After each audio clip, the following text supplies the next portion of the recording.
not only developing data centers, but also the infrastructure behind it and what is essentially going to be running that. This is something which is exciting for, especially with the focus from the power sector as well. Uh, I'm Vijay. I'm the research lead for India at Aurora Energy Research. Uh, we at Energy Research at Aurora have been focused on looking at data center development across the globe, especially in APAC, in Japan, Australia, and India as well. And it's very clear that AI is becoming one of the fastest growing sources of electricity demand worldwide. Uh, Nearly 2% of the global electricity today is being consumed by data centers, and this is expected to be double by 2030. What's even more alarming is the global IT connected load is somewhere around 50 to 60 gigawatts today. And this is expected to be double that in the next 2 years. The shift is already sustaining hubs like Northern Virginia, Dublin, Tokyo, Singapore, leading to connection delays, water stress concerns, and other mandatory efficiency standard requirements across the globe. Uh, India enters this juncture is at a very opportune juncture wherein the hyperscale data centers haven't yet joined our market, but looking at this landscape, how things are moving, this is going to happen very soon, and India has this opportunity to leapfrog this and get ahead of the curve and design the structure and design the infrastructure in such a way that this can be addressed in before the inefficiencies can lock in. To discuss this, we have an exceptional panel of leaders who sit at the center of global energy analysis, national policy, renewable supply, hyperscale operations, and public interest governance. From International Energy Alliance, we have Mr. Siddharth Singh, who will be joining us.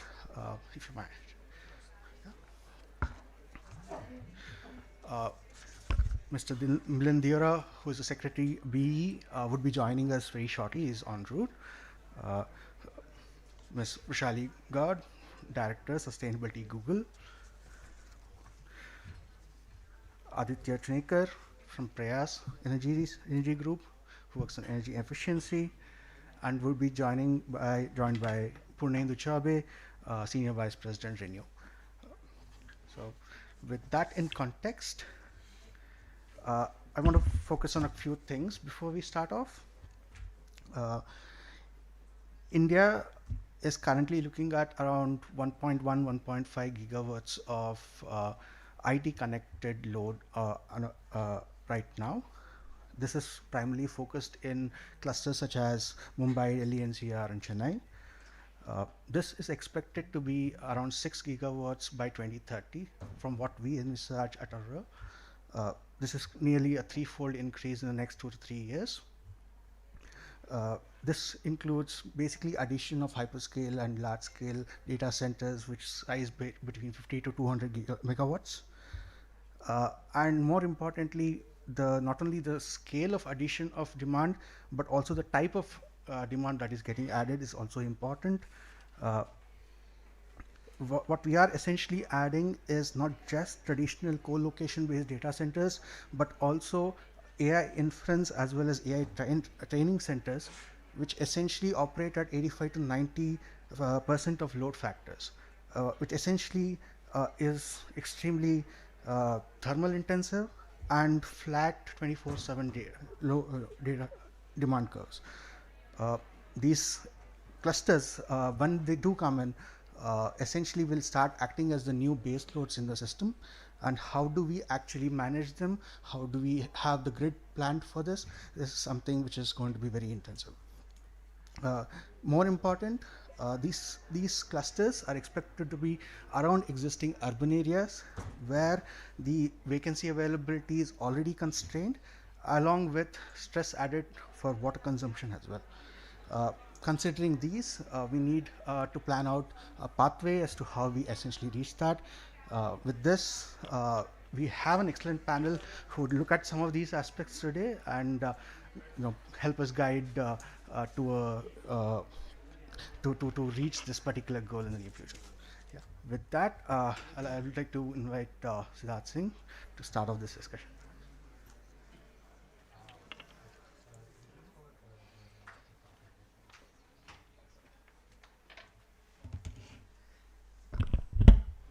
Thank you very much. Um, so, just as a word of introduction, so I work at the International Energy Agency. I'm based in Paris.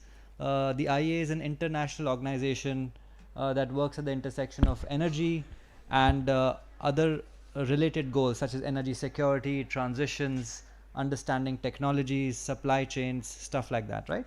So AI, of course, has come up as a major vector in the world in recent years. It's proving to be a very transformational technology, and it lies at the heart of what energy is all about. Our executive director, Dr. Fatih Birol, often says that there cannot be AI without energy, and it cannot be more true. You need like this the vast amounts of compute, the data centers we are constructing, all of that needs vast amounts of energy, and the nature of the energy requirements is also quite unique. It's unlike some of the other energy infrastructure that already exists. So what I'm going to do in over the course of the next few minutes is give you maybe an overarching view of what IEA's analysis on data center and AI related electricity and energy demand is, and how can we and what are the approaches that we can take to make it more sustainable, to integrate it into the grid, and to ensure that they don't have any perverse or negative consequences on the energy system as a whole. Um, now, uh, before we start talking about the future, I want to start talking about the present, right? So, what is the state of the data center market globally today? Um, Last year, data centers globally consumed about 450 terawatt hours of electricity. So, for context, that's about 1.5% of global electricity generation, right? It is significant, but it is still a small part of a very big system at the moment. Moving on, we estimate that this will more than double by the year 2030. So by the end of this decade, by which time again it will be about 3% of global electricity consumption. Um, in a lot of conversation, we hear that data centers, are single-handedly contributing to a lot of electricity generation growth or electricity demand. Uh, and that is partly true. It is true because data centers are among the top 5 sources of electricity consumption growth. But we should not forget that in the broader energy system, data centers are just one of the many sources of this growth. So, air conditioners, industries, electric vehicles, appliances, they all together are bigger sources of electricity consumption growth. But having said that, data centers are very unique in the way they consume electricity. It's because their effects are very localized. When we think of the global electricity system, the 1.5% may seem small, but in the regions where data centers are clustered, they can have a major impact on the local grids where they exist. So, for example, today a hyperscaler data center would consume as much electricity as 100,000 or 1 lakh households. So, you can imagine a town of 1 lakh homes. That's as much electricity that is consumed by one hyperscaler data center. But the largest that's under construction, so by the time it finishes construction and comes online, that could consume as much electricity as 2 to 3 million households. That's 20 to 30 lakh households. Now you can imagine a city the size of 20, 30 lakh homes. That is how much a single AI focused hyperscaler data center, when it is fully stacked out, can consume just in the coming few years. So that's the rate of growth, and that's why it has an implication on the local economy where the data centers exist. Now there's an infrastructure and timeline challenge to all of this, because data centers can be constructed very quickly. In as little as 12 to 18 months, you are able to build the basic infrastructure and start stacking out the racks. On the other side, on the energy sector, we need years. We need sometimes grids can take 5 to 10 years. The long distance transmission lines can take 5 to 10 years to actually construct in many economies.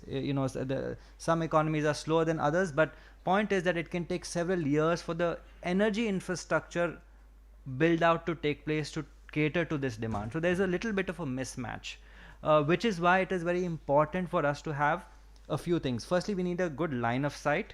That is how much data centers are coming up in the future. Second, where are they actually coming up? Are they coming up in existing clusters, or new places? What are the locational signals that we can give as to where the data center should be?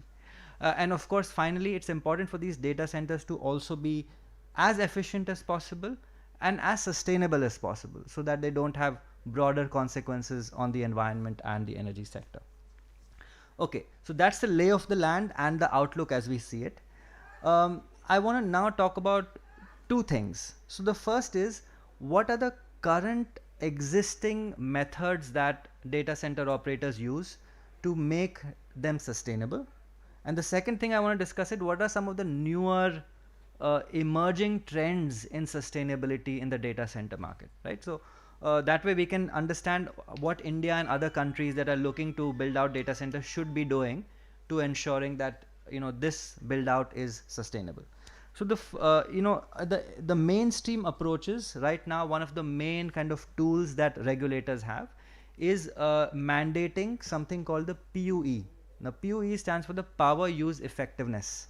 What it means is that in a data center, you have electricity that is being consumed for the computation, by the servers itself, but then you also have electricity being consumed for cooling, for various other things that are the standby power and the lighting and many other things that exist in a data center campus.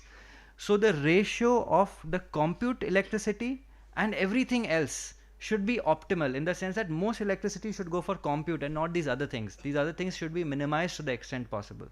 So many countries regulate a very measure for PUE that takes data centers to be as efficient as possible, right? So I can give you a name of a few countries. For example, you have Australia, China, France, Germany, Japan. These are some of the countries that currently have regulation mandating a desirable PUE. Many other economies, including the US, India, we don't yet have it, but I had discussions with India's Bureau of Energy Efficiency, and I think we are also beginning to think along those lines. The other thing that is very relevant to India in particular is related to cooling. Now I come from Rajasthan. It's not surprising, it's a very hot state, especially in the summers. And I was in Jaipur and I saw a data center there. The building was made out of glass. Okay, so you have heat outside. This was the peak of the summer. You have heat outside, and the data centers inside, the servers are also generating heat. And the middle of both the heat, you have cooling. And so that cooling cannot be efficient because the building itself is kind of attracting that heat. So we need to think through a little better how we can ensure data centers have the right construction standards to ensure that the cooling related electricity demand is minimized. Now, of course, India has unique temperature conditions. It's not the same as Iceland or Ireland or many of these countries that remain cool and cold through the year. So we have to think through how in India the cooling specific requirements can be optimized. So that is a major concern for India. The third way in which currently data center operators are trying to make it efficient and sustainable is by signing power purchasing agreements with renewable players. What it means is that if say I have a requirement of 100 units of power, I will sign with a solar generator somewhere else, or solar or wind or any other renewable generator, that I'll buy 100 units worth from you. But what it doesn't mean is that it's happening in a real time basis. It means in a typical course of a year, on the paper we have signed a deal that it will be equal. And you'll be surprised to learn that, or maybe you won't be surprised to know this, but all the big technology companies have already reached that 100% level. So in other words, 100% of electricity on an annual basis is already being contracted on the other side by solar and wind and so on. So many big tech companies can already claim their 100% renewable in terms of their net or their consumption on an annual basis. But these are the existing approaches. Now you may think everything sounds okay. We have addressed cooling, we have addressed the PUE, we have addressed PPAs, and what remains? What remains is that despite this, most data centers are actually grid connected even today, over 90%, which means that they actually take electricity from the grid. They take electricity, and whatever the grid makeup, you have coal, you have natural gas, so they'd accept all electricity that comes in, and there is still a room for it to be more sustainable, for it to be more efficient, and for it to be integrated a little better into the system. So for that, I'll tell you about maybe 2 or 3 ways in which now we are approaching the future of sustainable infrastructure in data centers. So firstly is this approach called hourly matching. Hourly matching means that, like I mentioned, you can buy, if you have 100 units of demand, you can buy 100 units of solar supply somewhere else. But in reality, that solar is coming at a certain time of the day, whereas data center demand is through the course of the day and the night. So how do you balance that? So hourly matching is our approaches using solar and wind and batteries and other ways to ensure that on an hour-to-hour basis, you are matching 100% clean electricity consumption. So this is an approach that is currently being experimented. In some of our analysis, we have mentioned how companies, including Google, are working to ensure 100% matching on an hourly basis. But it's still a work in progress. It requires a lot of technical and engineering challenges that are yet to be fully overcome. The other is that you need flexibility of the data centers. What does flexibility mean? It means that you're able to use electricity when it's cheap and sustainable, and when there is some grid stress, you can reduce the consumption slightly, so that it plays a better role in the demand. And this flexibility can come from computational flexibility, that you want data centers to maybe compute at a different time of the day to shift the load at a certain other time, or it can be to use backup power. So you have all data centers have some form of generation, the local power backup, either batteries or diesel gen sets or something else. How can you use the local backup power to also be flexible? So these are a few examples of how data center operators are now pushing towards greater flexibility.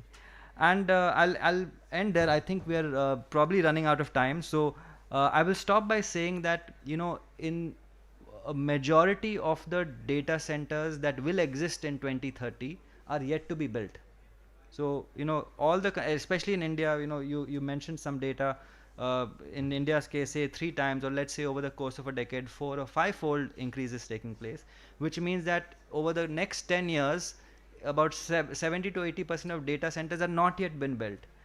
So now is the time when we should be thinking of all these approaches, ensuring that these data centers are sustainable, are efficient, and are flexible, so that 10 years later, the grid does not face the problems that many countries and regions are facing today as far as data centers are concerned. So thank you so much. I'll hand it over back to you.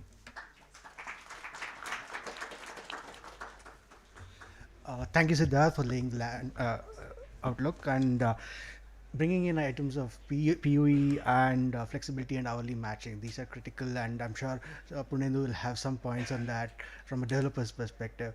But before we get there, maybe may I invite Rushali to give the perspective of Google and how they actually handle from a developer's perspective. Okay, I think we need to have a photograph before we actually continue. So maybe we'll do that, and then Rushali, it's over to you.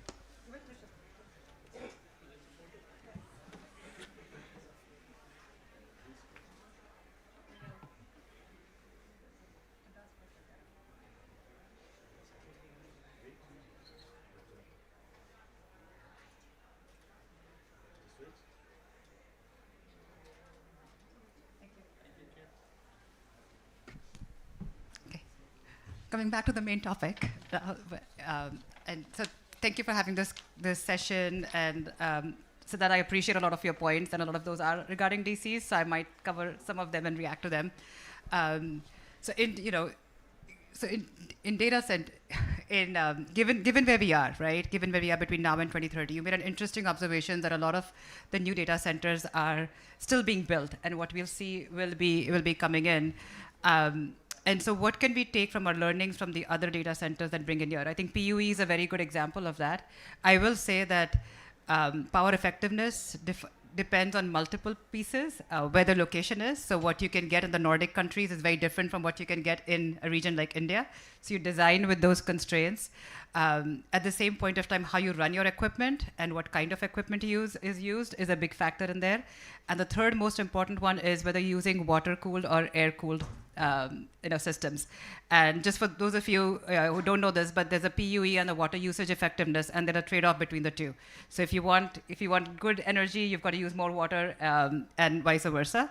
And those are all important elements as you think about where you're siting your data center, what kind of grid infrastructure exists, what kind of water infrastructure exists. So from a design standpoint, I think that's the one big learning we've had is how do you design data centers to be more sustainable right off the bat. So that's one part to cover. So that's it from a design phase. Then you go into the construction phase a little bit. And we didn't touch upon this, but we believe a lot in using the right materials as much as we can and designing it in such a way that the thermal mass of it also consumed and is optimized for energy consumption. So that's the second piece of it. The third one is then what you were talking about is how do you operate it? And for operating it, there's a couple different interesting things. And I like that you mentioned hourly. We at Google are very proud of our 24/7 CFE and hourly metric. What we found is, our commitment is to use 24/7 clean energy in places we operate. Now, it's a commitment, it's an aspiration, it's not something you can get to right away because you don't have 24/7 clean energy right now. But what kind of innovation and what kind of technology mix gets you there? The way hourly data has been helpful is you're not looking at here's my load over the year and how am I balancing it, or even from a monthly perspective. You're looking at from an hourly perspective, which then actually gives you benefit of is it solar, wind, and where are your gaps, and you invest in battery to fill the gap. So it gives you a real-time sense of the generation, and you can then invest in what you need to supplement for it. So it's been a really good one for us. I will compliment the power grids in India and the fact that there's almost a 15-minute timestamp for time generation, which is, we haven't seen that in many places in the world. So even if you don't have data centers in India as big as what you have in other parts of the world, you do have a good data infrastructure in terms of the generation timestamps, and we can use that for benefits. So for us, I think then from the clean energy perspective, once you have these pieces aligned, you then go into the fact of, how are you then setting up with the grid and how are you running it, operating it efficiently? And we can come back to that at much more detail. But the fact about is the grid designed for the off-taker, what needs to be transformed with the grid along with what the off-taker's demands are, I think is a big discussion that we're trying to work through now. Did I answer your question? We had a little bit of a picture break, so I am a little bit, I think you covered most of it. Okay. But if you wanted to add a few more, please. Oh, I'm okay.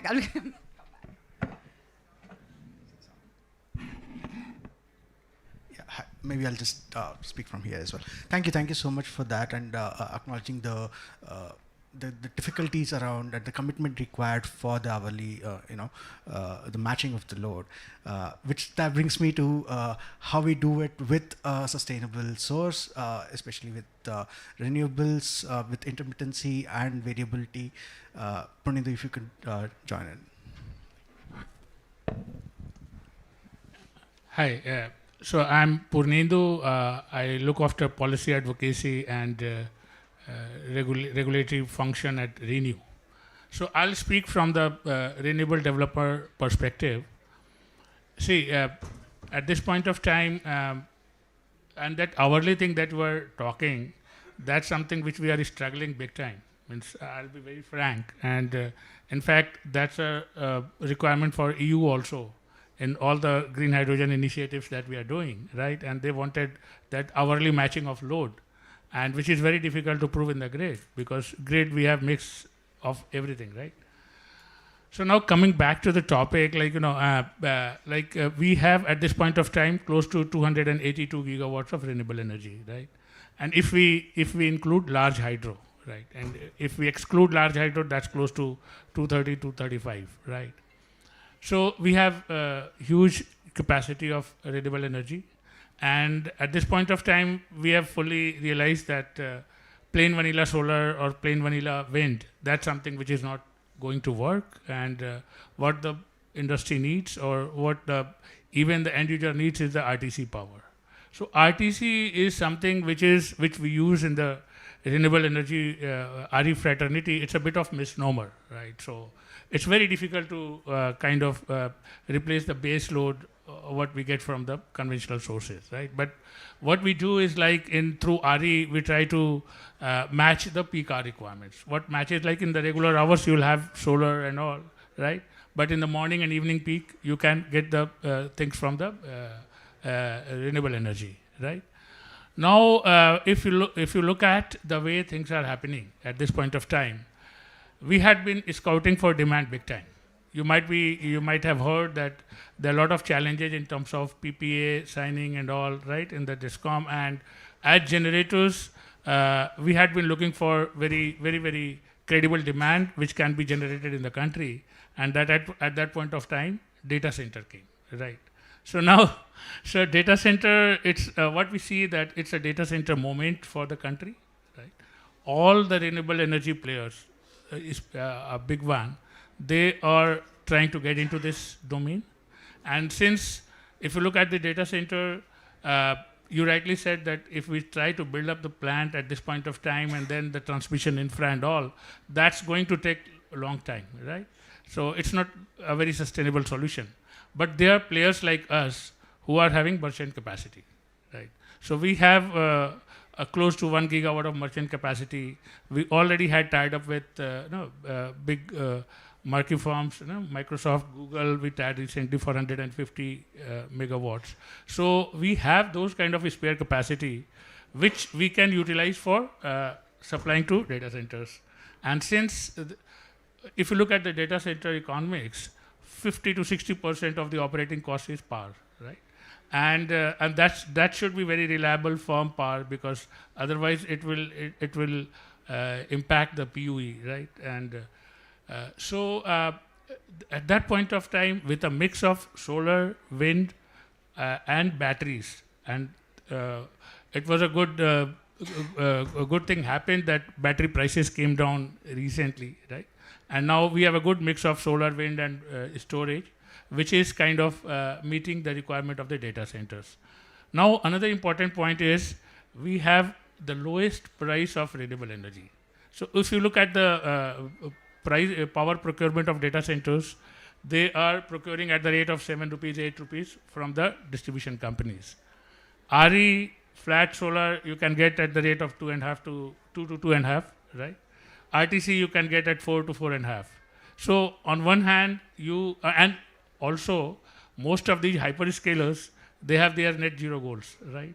So they wanted to decarbonize, they wanted to go for low carbon intensity things as much as they can, right? So on one hand, you have been able to meet your decarbonization goals. On the other hand, you are getting it cheaper. So RE is going to at least meet 30 to 40% requirement of the data center. That's our estimation. And all of us are scouting very hard to partner with big tech firms to get into this data center. We know that their pain area is power and water, right? And at least power is something which we can solve.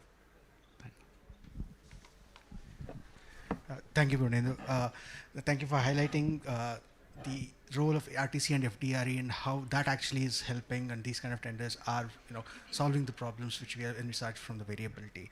I want to bring in the consumer end of things, wherein the policy regulation as well as the efficiency aspect can be spoken about.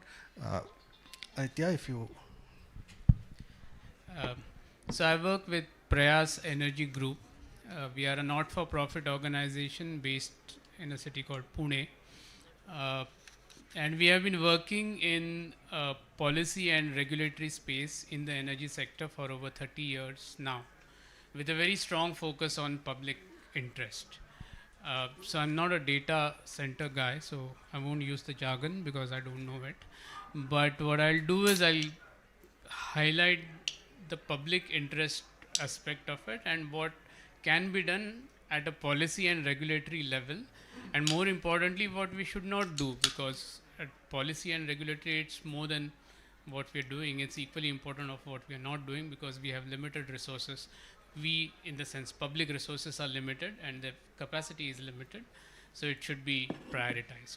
So that's the context for my comments, and I'll focus mostly again, from a public interest point of view, two things. One is the resource use of the data centers, and there are three: land, water, and electricity coming through different fuels. I'll focus on electricity. And when I talk about electricity, the first thing comes is energy efficiency. We have been talking about PUV and other aspects of it. And the policy slash regulatory mechanism that we have been using in India till now to improve efficiency of a particular sector has been a market mechanism called PAT, which is perform, achieve, and trade. Very briefly, what it does is that it identifies individual units in a sector, gives targets to them based on whatever background work has been done, and then if the industry achieves, if a particular unit achieves those targets or overachieves them, they get some certificates which are traded and bought by people who have not achieved those targets.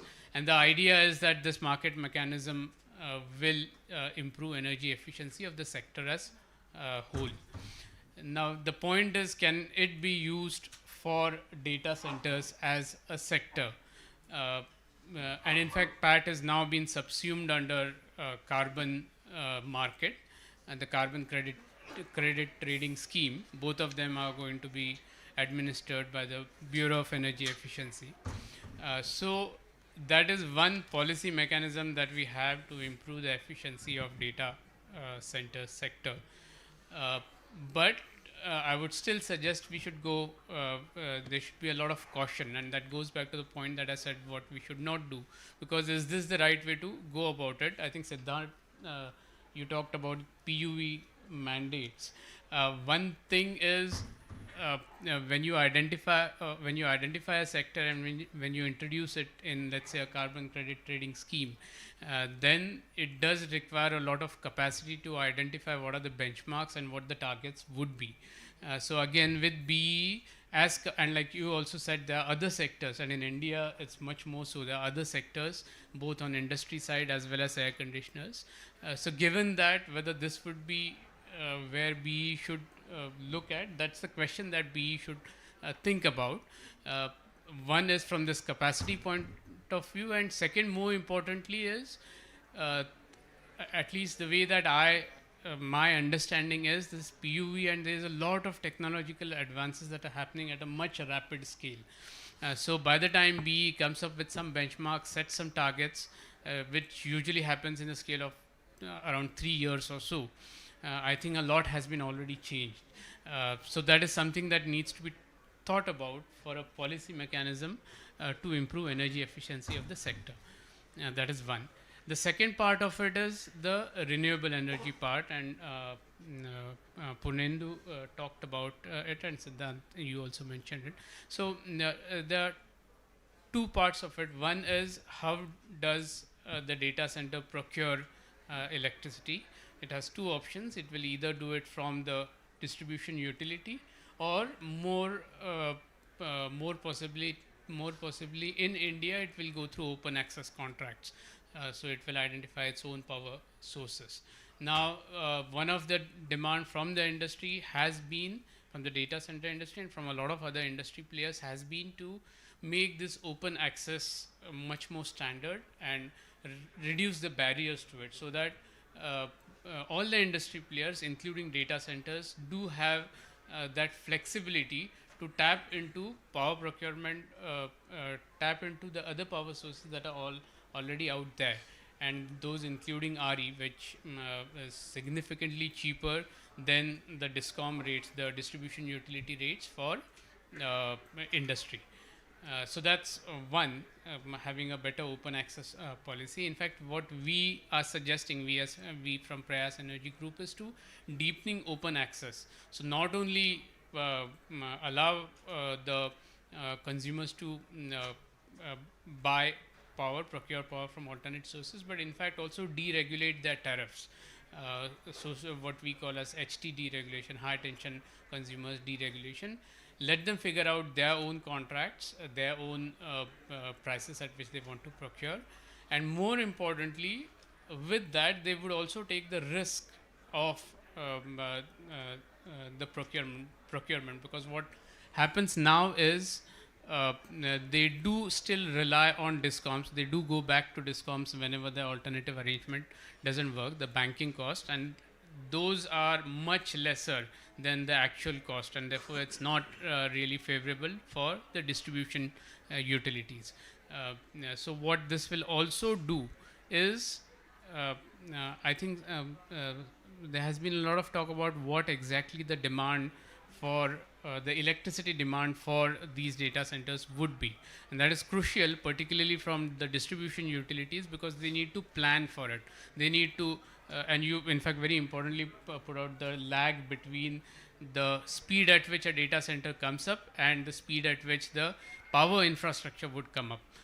And if there is no, so a discom needs to be, a distribution utility needs to be extremely careful in planning this, because if it is not, then what happens is there are stranded assets and the price is paid by the other consumers of the distribution utility, which is you and us and other industries. So so again, the public interest part is that it shouldn't add burden on other consumers, which is also happening in most of the states, most of the countries outside India, where and for them the demand has and mostly in advanced economies the demand had plateaued, and this the demand from data center has been the only source of significant growth in demand, and therefore meeting them has been the utilities have been facing challenges, and it is kind of getting translated to higher prices for all the consumers, and that's the thing that we should avoid in India from the public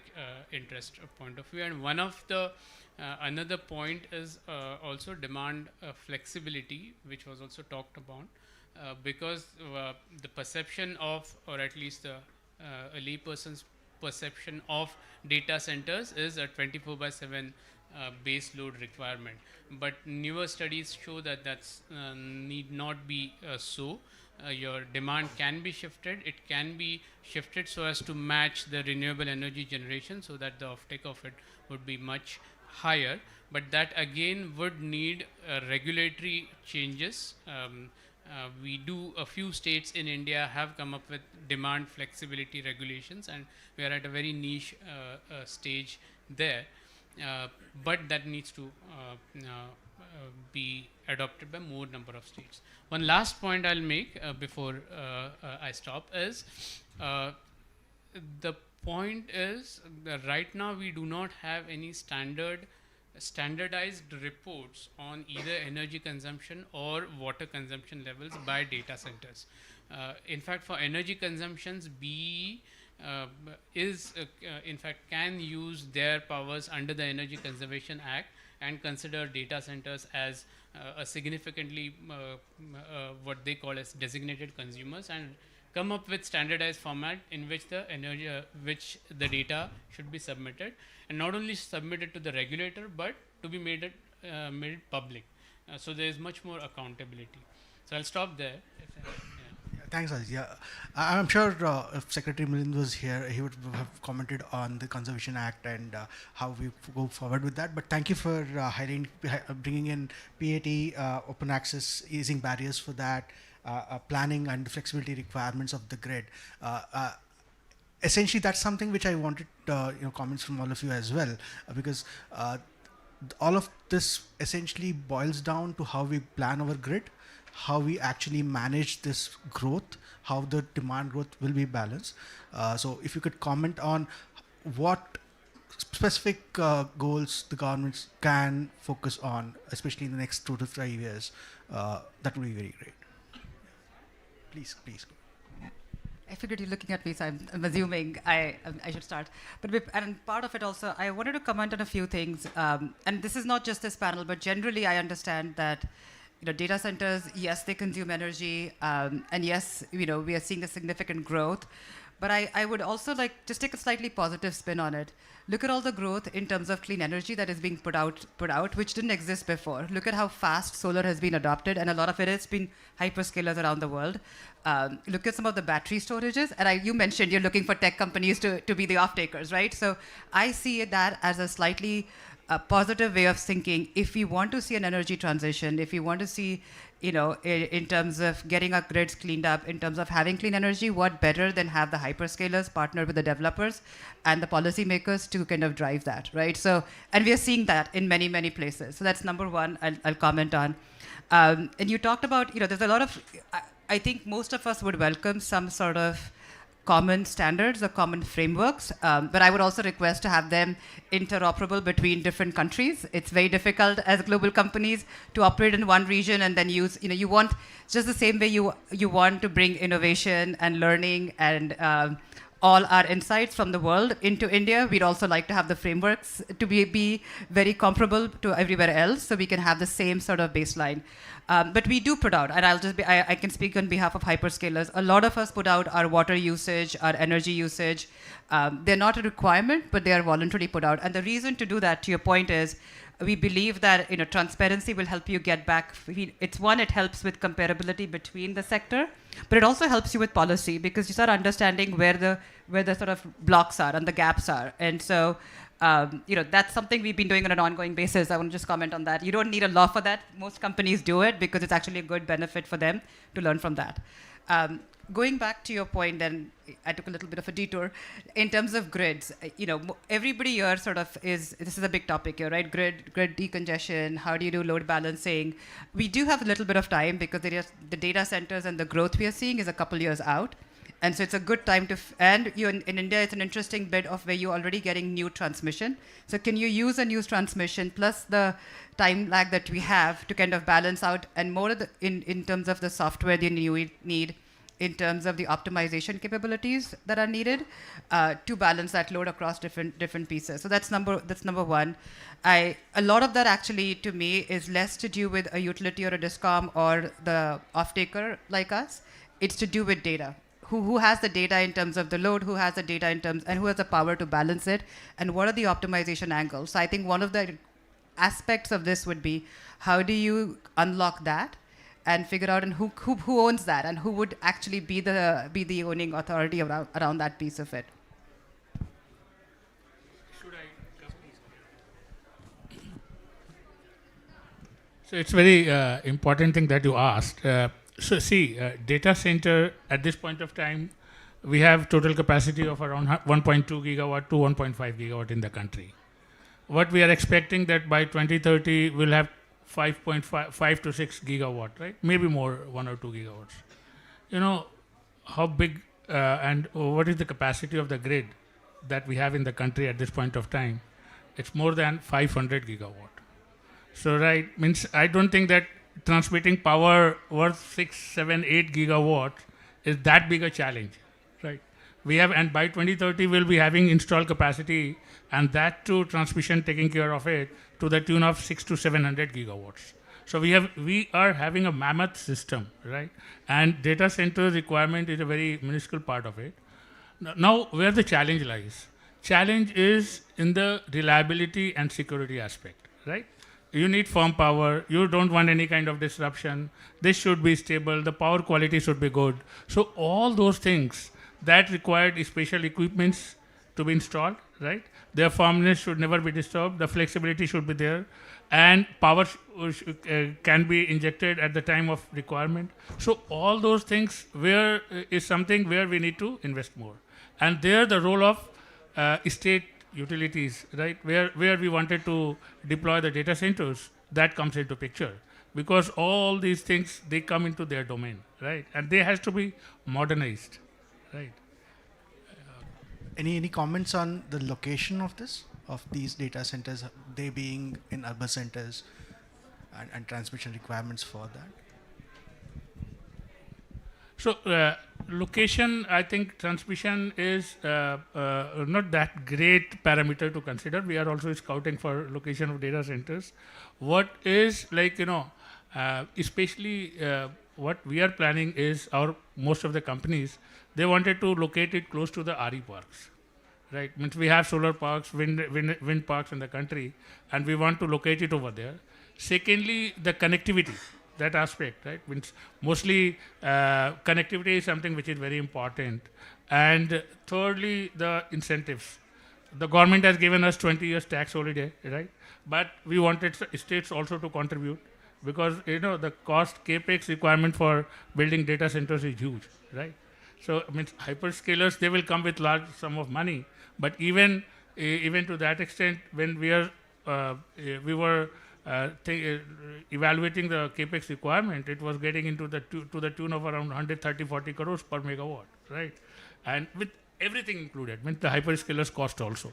So that's a huge sum of money which is required. And there, that incentive part, especially land-related incentives and all those things, that become very important. Any capex subsidy, anything. Right. Thank you so much. I have a lot of other questions, but for the paucity of time, maybe you can just open the floor for the questions from the audience. So, yeah. Can we have a mic?